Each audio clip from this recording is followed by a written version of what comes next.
Hello, this is a Steinway Model A. What Steinways call a Model 0 actually. It's like an old Model A, but it's 1901, slightly later, and when the Model O came out as well. So there's 85 keys instead of 88 keys, and Steinways told me that they sold it originally to Maple and Company, and it came into Steinway's London in October. It's Hamburg Steinway. This music stand I don't think is original. My polisher doesn't either, because it would be rosewood. If you look at the rest of the case, you can see rosewood veneer, typical rosewood. Polishes up, we've said many times, quite spectacularly. In fact, I'll show you one that's being polished at the moment. This is a later Model A in the polishing room. I think it's about 1920s, and you can see it's quite spectacular. This the odd bit which he couldn't completely. I think there's one or two bits here, like this one, he's had to fake in where it was slightly damaged, but it's polishing up beautifully. There's the top lid. It's got to be waxed, and because it's too reflective at the moment for us, we prefer to see more of the grain. It's actually very faded rosewood. We've mentioned many times before, rosewood when it's polished doesn't really look like this. It's just a sort of a yellower colour, as it were, and it becomes a redder colour, which you'll have seen in many of our other videos. And but you can see the spectacular grain, and that gets brought out much better when it's repolished. But it's interesting to see here, this has been kept closed for a long time, and now you will see the original colour as I lift it up. So there we are, and of course the music stand was like this too. So that's the rosewood kind of colour that it'll end up at, more or less the same. We tend to go for the maximum contrasting colour, so that's obviously a candidate for repolishing.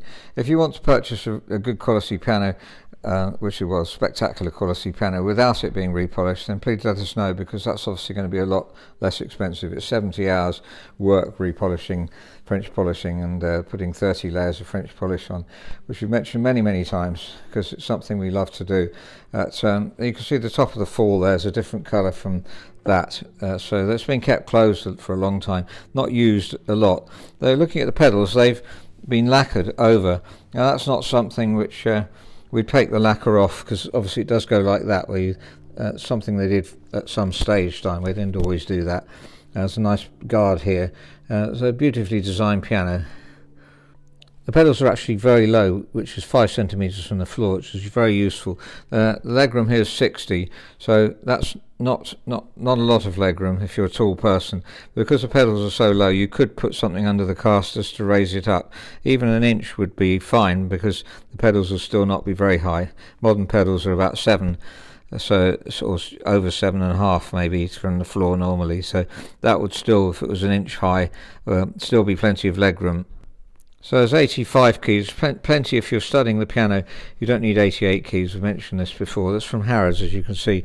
The last person who had it bought it from Harrods, and it was in the family ever since. About 1954, according to their numbers, we've dated it at. I used to be able to get information direct from Harrods, but the person who used to give me that seems to have left their post, and I haven't managed to do so since.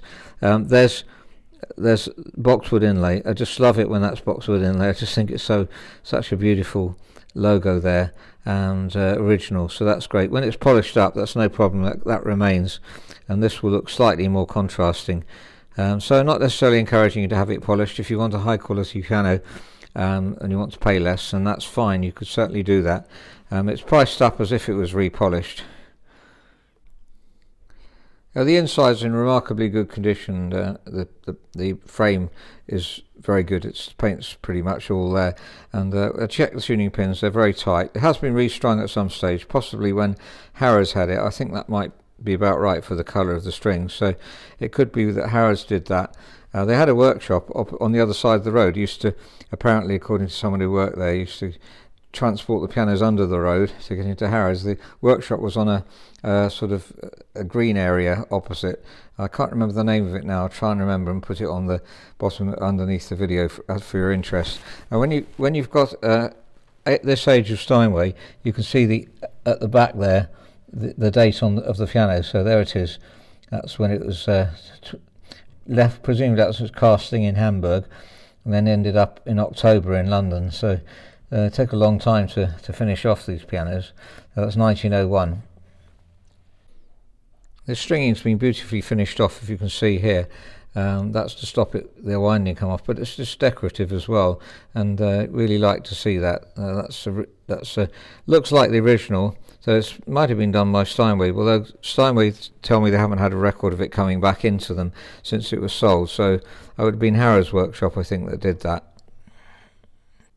Now we've left the key stop rail off here just because we're trying to investigate to see why the touch is light. As you'll see later on, it's almost 20% lighter than it should be, and my colleague who does all the key weighting was in charge of that, so a team of two of them do it mainly, but he says that there's too much lead in the front of the keys. They've got more lead in than usual, and up here apparently there's not normally much lead at all. I'm sorry you can't quite see it. If I'll try and lift it up. There we are, you can see the lead there. So there's apparently more lead than usual, and certainly taking the lead out makes it heavier. That's very simple to do. You don't have to add lead, just take lead out of the front. It's not, I said simple to do, but it's actually quite you have a difficult job to get the weighting right. If you take either the whole lead out or just bits of the lead, so you see that one, it's got plenty of lead, so you could take one of those out and plug the hole, or you could drill out part of the lead, depending on how much you need to take out. He's very experienced at knowing how much, so that you can get the correct touch weight, which would be sort of about 50 grams here, and we'll see what it is later on when we look at the worksheet. And looking at the hammers, they are original style hammers, and he also looked at the hammers and said they are original style, so they could either be original or somebody's replaced them with the original style. And you can see the patent date on the hammer there, it's 1880. It's not very clear on some of them, but on others it's clearer. There's another one here, but you can't read the date on that one. The patent's been put on several of them actually. So holding that one up, I think it's 1880, it's patent 1880, it doesn't mean the hammer's that old, just that when they came out with the patent of it. Sorry I can't get this focused as well as I'd like to, but it says patent somewhere there, and it's 1880 I think. There's a huge amount of regulation to do on this. As you see, that shouldn't be resting on the felt there, it should be more like here. It's 50. The hammer blow's 50, so we've reduced that to 47, and so that'll raise it up a bit. You can do that by just turning the capstans under here, but what we may well do is replace these, and I'm sure we will, because they're quite flat, so that would make it bring them up, and if it's flat it tends to be a bit notchy when you play it, and indeed there's lots of regulation to do as well, so this is going to have a lot of work done on it. It's going to be quite time consuming, but the touch will be like a new piano when we're finished. So there's the worksheet on the piano. By the way, if you want this worksheet, if you're interested in having one, then please let me know. I'll put a link at the bottom of the video so you can find it. There's all the details that we wrote before. And last of all, we always look at the touch, which is last but not least. It's really important, and we try to get touch like a new piano. So that's spectacularly low, 31, and we've no idea why. There seemed to be too much lead in the fronts. Perhaps somebody wanted a lighter touch, but that's no problem. We can certainly get that right again. So 31 should be 51 or 50 or 47 at minimum. So that's incredibly low, and one of the lowest I've ever found. So certainly we'll be doing that as a priority. Just want to compare the tone with other pianos. This is a Bechstein Model A, also with 85 keys, made in 1904. That note's a bit out of tune. So the Bechstein was 6'1". This is a Bluthner, which is 5'3". At the moment, the Steinway needs voicing, so the other two sounded better than that, really. Let's listen to the top end.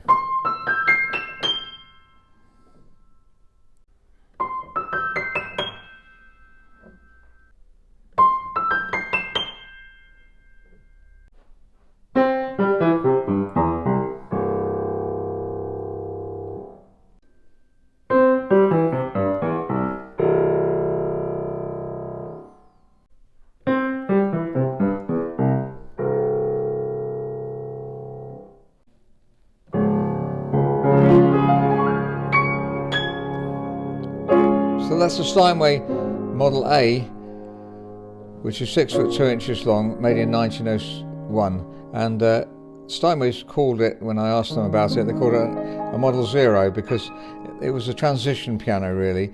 The newer Model A has 88 keys. The old Model A, which we've had plenty of, have 85 keys, but they have turned legs and a fretted desk as well. So this is a bit different, but spectacular tone, although at the moment the other ones have been finished off and this one's just come in. So, but you can hear the underlying richness of it.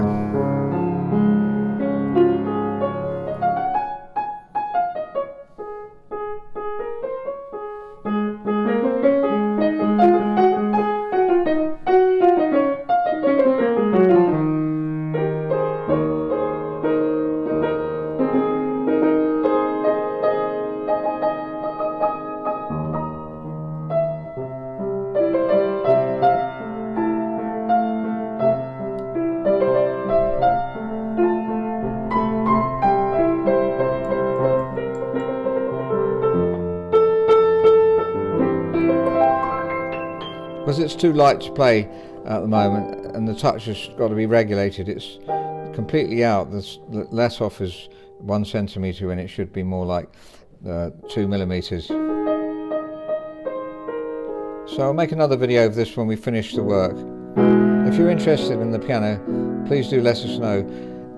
Its underlying condition is excellent, so once we've done the action, it's going to be a spectacular piano. Please do write to us, info@robertspianos.com, if you'd like to purchase the piano, if you'd like us to polish it and so on. We'd love to know. Thank you very much for listening.